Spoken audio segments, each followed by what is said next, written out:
Assalamualaikum warahmatullahi wabarakatuh. Halo adik-adik semua.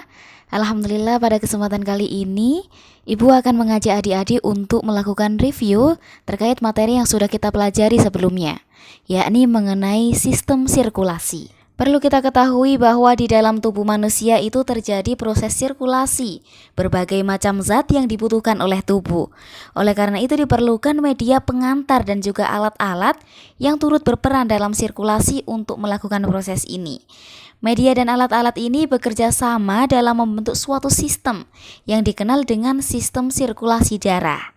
Nah, sistem sirkulasi darah ini merupakan sistem transportasi yang berfungsi untuk mengangkut berbagai zat di dalam tubuh. Pada manusia berupa sistem peredaran darah. Nah, sistem peredaran darah sendiri itu terdiri dari darah dan juga alat peredaran darah. Sebelum membahas lebih lanjut mengenai sistem sirkulasi, tentu adik-adik perlu sekali untuk memahami fungsi dari peredaran darah itu sendiri, di mana fungsinya meliputi berfungsi untuk mengedarkan oksigen dari paru-paru ke seluruh tubuh dan mengangkut karbodioksida yang merupakan sisa aktivitas sel dari tubuh ke paru-paru untuk kemudian dibuang keluar tubuh. Kemudian berfungsi sebagai pengangkut nutrisi yang diperlukan untuk metabolisme tubuh, di mana nutrisi itu telah diproses dari sistem pencernaan, serta berfungsi untuk mengangkut zat-zat buang dan zat beracun ke hati dan ginjal untuk dinetralkan dan selanjutnya dibuang.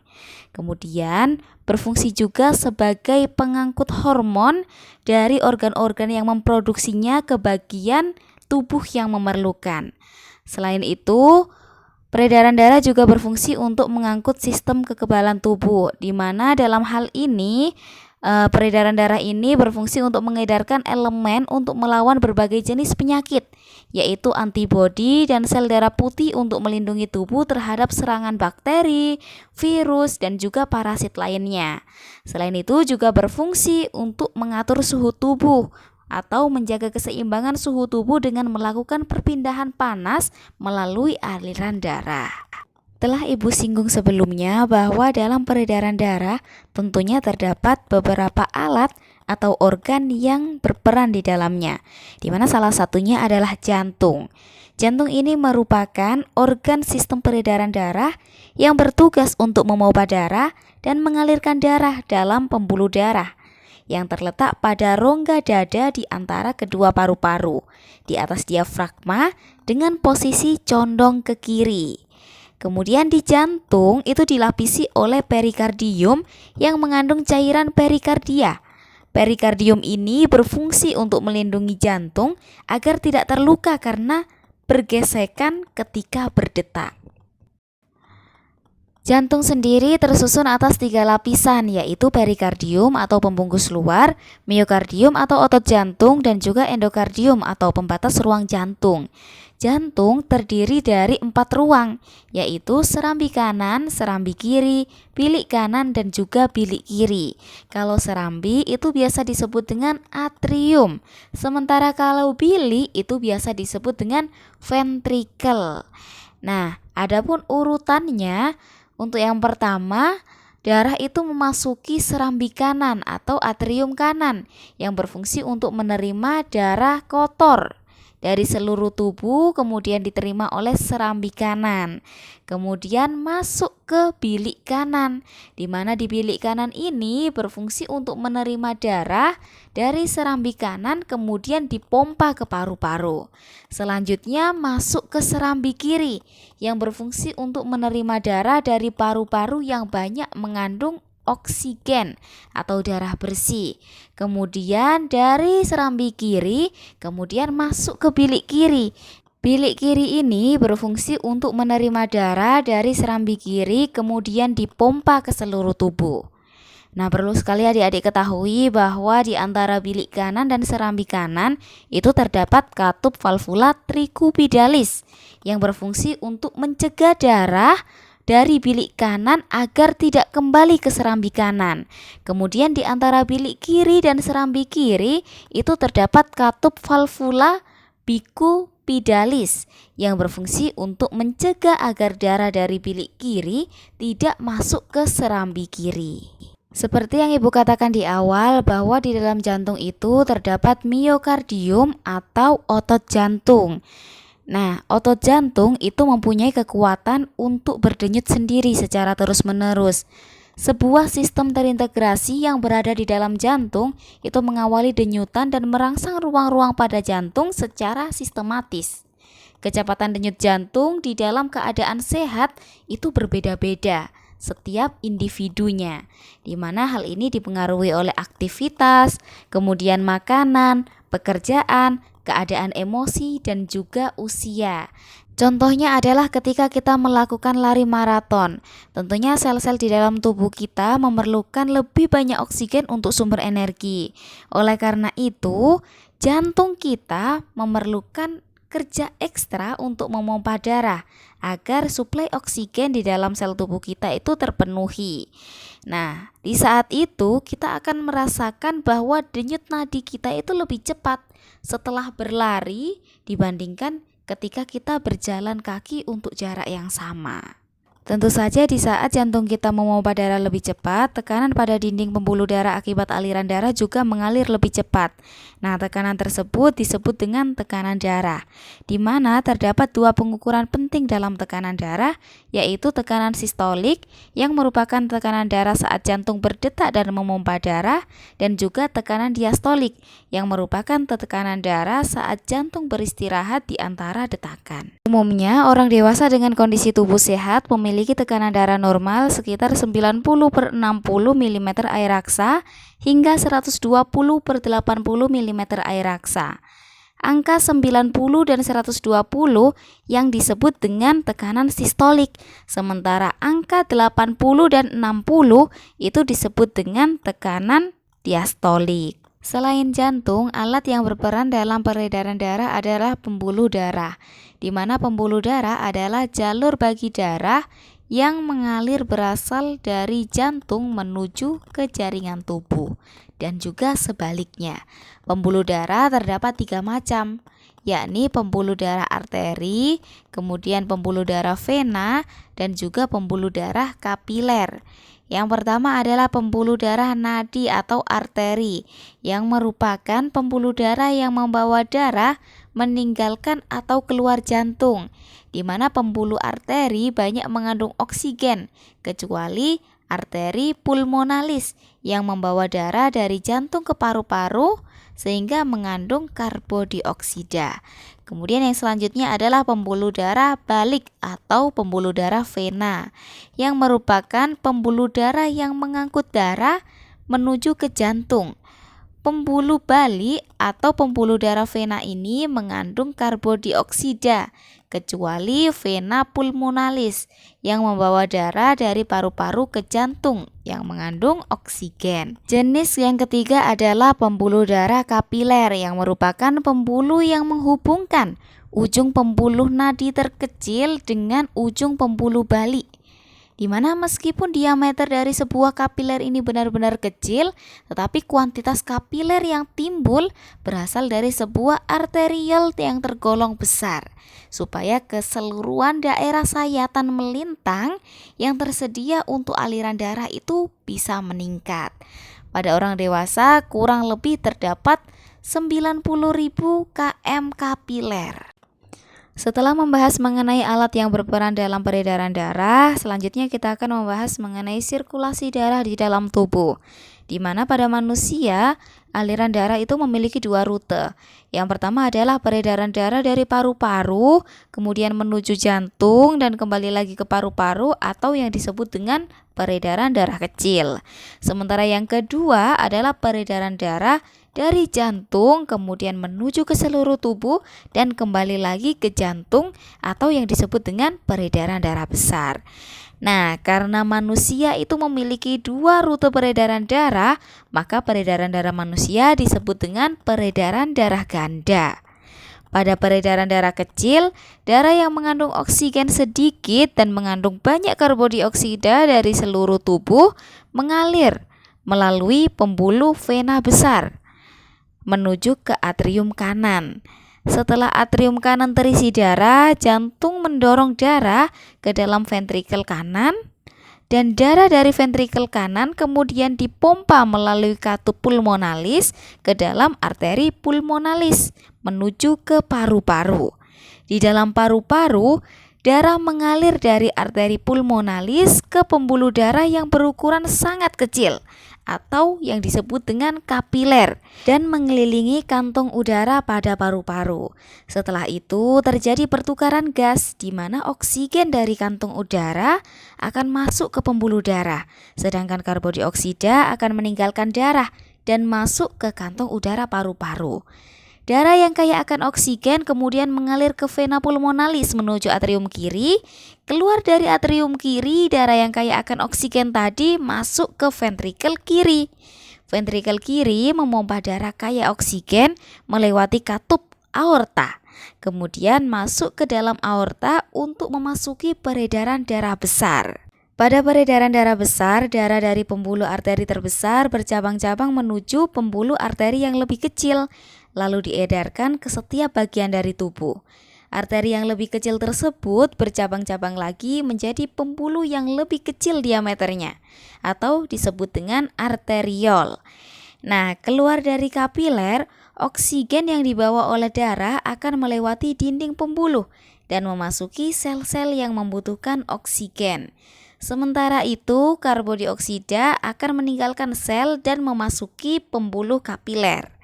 Setelah mengantarkan oksigen dan menyerap karbon dioksida, darah dari kapiler mulai melakukan perjalanan kembali menuju jantung. Kapiler bergabung menjadi venul, kemudian venul bergabung menjadi pembuluh vena yang paling besar atau disebut dengan vena cava. Nah, vena cava ini membawa darah yang mengandung sedikit oksigen dan kaya karbon dioksida kembali menuju atrium kanan. Siklus pun akan terus berulang. Setelah membahas mengenai alatnya, kemudian sirkulasinya, kita akan membahas mengenai darah, di mana darah ini merupakan bagian tubuh yang sangat penting, di mana darah di dalam tubuh itu terdiri atas plasma darah dan juga sel-sel darah. Plasma darah sendiri mengandung protein yang tersusun atas albumin, globulin, dan juga fibrinogen. Adapun fungsi dari plasma darah adalah mengangkut limbah, kemudian menjaga keseimbangan cairan, membantu proses pembekuan darah, menjaga suhu tubuh, membantu melawan infeksi, dan juga menjaga keseimbangan asam dan basa. Di dalam darah, plasma terdapat 55% komposisinya. Kemudian selanjutnya ada eritrosit atau sel darah merah, di mana eritrosit ini merupakan bagian utama dari sel-sel darah, di mana pada eritrosit terdapat hemoglobin yang berperan dalam memberikan warna merah pada darah. Karakteristiknya adalah bentuknya itu bikonkav dan tidak berinti, kemudian tersusun dari sumsum tulang. Umurnya adalah 120 hari dengan jumlah 4 hingga 5 juta. Kemudian berfungsi untuk mengangkut karbon dioksida dan juga oksigen. Untuk komposisi eritrosit sendiri adalah sebanyak 45%. Selanjutnya adalah leukosit atau sel darah putih, di mana leukosit ini berfungsi untuk melacak, kemudian melawan mikroorganisme atau molekul asing penyebab penyakit atau infeksi seperti bakteri, virus, jamur, atau parasit. Dalam tubuh, sel darah putih itu mempunyai kemampuan fagositosis dan juga diapedesis, di mana fagositosis ini merupakan kemampuan memakan benda asing bagi sel darah putih. Sedangkan untuk diapedesis adalah kemampuan untuk menembus keluar pori-pori membran kapiler menuju ke jaringan. Adapun karakteristiknya adalah bentuknya tidak tetap dan berinti, kemudian terbentuk di sumsum tulang, limfa, dan kelenjar getah bening. Umur selnya adalah 12 hari, jumlahnya adalah 6.000 hingga 9.000 mm kubik dan berfungsi untuk membunuh kuman dan membentuk antibodi. Sel darah putih secara garis besar dikelompokkan menjadi dua, yaitu granulosit dan agranulosit. di mana pengelompokan ini didasarkan pada ada tidaknya butiran pada sitoplasma di dalam selnya, di mana granulosit merupakan granulosit yang berkembang dari sumsum tulang merah dan memiliki butiran sitoplasma dengan fungsi yang berbeda. Granulosit terdiri atas 3 macam sel, yaitu basofil, neutrofil, dan juga eosinofil. Kemudian yang agranulosit merupakan agranulosit yang berkembang dari jaringan limfoid dan tidak memiliki butiran sitoplasma. Agranulosit ini terdiri atas limfosit dan juga monosit. Komponen selanjutnya adalah trombosit atau keping darah, di mana trombosit ini merupakan komponen darah yang berperan dalam pembekuan darah jika ada bagian tubuh yang mengalami luka.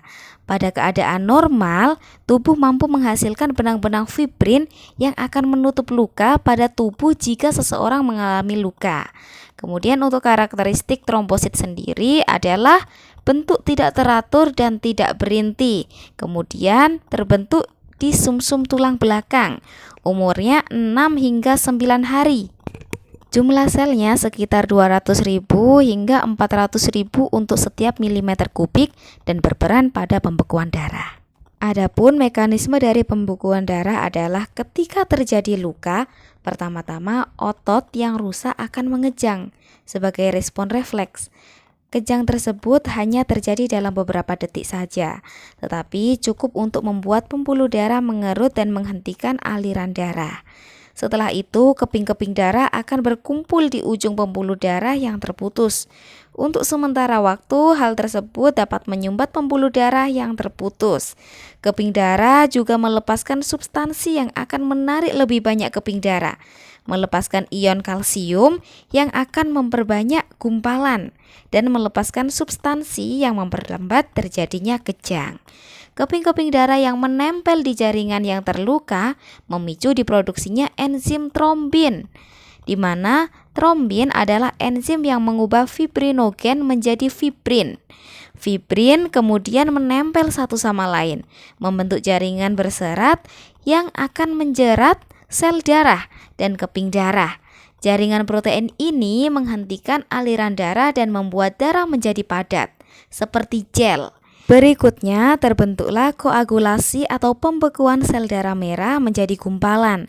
Akhirnya gumpalan menjadi massa kompak yang membuat dinding pembuluh yang putus menjadi menyatu kembali. Ketika terjadi pembekuan darah, terjadi juga mekanisme untuk mencegah masuknya bakteri dan penyebaran bakteri dari luka yang terbuka. Selanjutnya kita akan membahas mengenai golongan darah, di mana golongan darah pada manusia itu digolongkan menjadi 4, yaitu golongan darah A, golongan darah B, golongan darah O, dan juga golongan darah AB. Nah, pengelompokan golongan darah ini berdasarkan kandungan agglutinogen atau antigen pada sel darah merah dan juga agglutinin atau antibodi pada plasma darah, di mana antigen pada sel darah merah ini merupakan suatu bagian berupa glikoprotein atau glikolipid yang bersifat genetik, meliputi antigen A dan antigen B. Sedangkan agglutinin atau antibodi yang bereaksi dengan antigen. Agglutinin ini terdapat pada permukaan sel darah merah dan terdiri dari 2 jenis, yaitu agglutinin alfa dan agglutinin beta. Selanjutnya kita akan membahas mengenai transfusi darah, di mana transfusi darah adalah pemberian darah dari seseorang kepada orang yang memerlukan, di mana orang yang memberi darah disebut dengan donor, sedangkan orang yang menerima darah disebut dengan resipien. Seseorang dengan golongan darah O dapat mendonorkan darahnya ke semua golongan darah atau disebut dengan donor universal. Sedangkan orang dengan golongan darah AB dapat menerima donor dari semua golongan atau biasa disebut dengan resipien universal. Dalam transfusi darah, donor harus memperhatikan jenis agglutinogen atau antigen yang dimilikinya. Sedangkan pada resipien atau yang menerima darah, yang perlu diperhatikan adalah agglutininnya atau antibodinya. Namun selain golongan darah, ada faktor lain yang menentukan transfusi darah, yaitu suatu antigen yang dimiliki oleh manusia atau yang biasa disebut dengan resus. Berdasarkan faktor resus, darah manusia itu digolongkan menjadi 2, yaitu resus positif dan juga resus negatif. Resus negatif adalah darah yang di dalam eritrositnya tidak mengandung antigen resus, tetapi dalam plasma darahnya mampu membentuk antibodi atau aglutinin resus. Jika darah seseorang yang tergolong resus positif ditransfusikan ke golongan resus negatif, maka akan terjadi penggumpalan, walaupun golongan darahnya sama. Dan perlu sekali adik-adik ketahui bahwa apabila seorang ibu memiliki golongan darah dengan resus negatif mengandung anak dengan resus positif, maka anak keduanya akan mengalami penyakit eritroblatosis fetalis, di mana ini merupakan penyakit sel darah merah yang memiliki Hb rendah, sehingga kemampuan mengangkat oksigennya juga rendah. Dan selanjutnya kita akan membahas mengenai gangguan pada sistem sirkulasi, di mana terdapat beberapa gangguan. Yang pertama yang akan kita bahas adalah anemia, di mana anemia ini merupakan suatu keadaan kekurangan eritrosit atau hemoglobin yang menyebabkan suplai oksigen ke jaringan menurun, sehingga dapat mengganggu fungsi kerja sel, di mana gejala anemia ini diantaranya adalah ditandai dengan muka pucat, cepat lelah, sakit kepala, timbulnya titik-titik hitam pada mata, kemudian jantung berdebar-debar, dan bertambahnya kecepatan denyut nadi di pergelangan tangan. Selain anemia, juga terdapat penyakit talasemia. Ini mungkin sangat jarang ya didengar oleh adik-adik, di mana talasemia ini merupakan suatu kelainan pada eritrosit yang berakibat sel tersebut mudah rapuh dan cepat rusak. Talasemia ini termasuk penyakit keturunan yang dapat terjadi pada perempuan maupun laki-laki. Kemudian ada juga penyakit yang ini mungkin sangat familiar untuk adik-adik, di mana penyakit ini adalah leukemia. Leukemia atau kanker darah ini merupakan suatu penyakit yang disebabkan oleh kelebihan produksi leukosit. Leukemia ini dapat terjadi akibat sumsum tulang atau jaringan limfa bekerja secara tidak normal sehingga memproduksi leukosit menjadi berlipat ganda, sedangkan produksi eritrosit dan juga trombositnya menurun. Selanjutnya adalah penyakit hemofilia, di mana hemofilia ini merupakan suatu penyakit yang berakibat sukarnya darah membeku ketika terjadi pendarahan. Hemofilia ini termasuk penyakit keturunan yang dapat terjadi hampir pada semua keturunan berjenis kelamin laki-laki.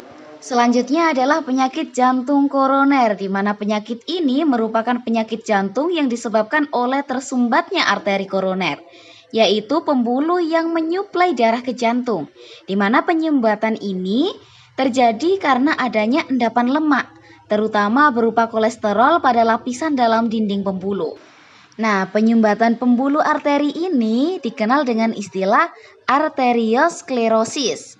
Selanjutnya adalah embolisme koroner, di mana embolisme koroner ini merupakan suatu keadaan yang menyebabkan arteri koroner terisi oleh bekuan darah secara mendadak, di mana bekuan darah ini berasal dari bagian tubuh lain yang terbawa oleh aliran darah ke arteri koroner. Jika seluruh arteri tersumbat, maka dapat menyebabkan kematian. Selanjutnya adalah varises, di mana varises ini merupakan suatu pelebaran pada pembuluh balik atau pembuluh vena, di mana varises ini terjadi pada bagian bawah tubuh. Dan yang terakhir adalah hipertensi. Hipertensi ini merupakan suatu keadaan yang ditandai dengan tekanan sistol di atas 150 mm air raksa atau tekanan diastol di atas 100 mm air raksa. Hipertensi atau yang dikenal dengan tekanan darah tinggi ditandai dengan badan lemah, kemudian pusing, napasnya pendek, dan palpitasi jantung. Hipertensi dapat menyebabkan pecahnya pembuluh arteri dan kapiler. Jika terjadi pada otak, maka disebut dengan pendarahan otak. Selain ke-8 penyakit yang telah kita bahas tadi, masih banyak sekali penyakit yang dapat terjadi pada sistem sirkulasi manusia. Oleh karena itu, perlu sekali adik-adik untuk membaca kembali literatur-literatur, baik itu dari buku, jurnal, atau sumber dari internet yang kredibel. Demikian penjelasan dari review materi sistem sirkulasi. Selamat belajar untuk ulangan harian dan tetap semangat. Wassalamualaikum warahmatullahi wabarakatuh.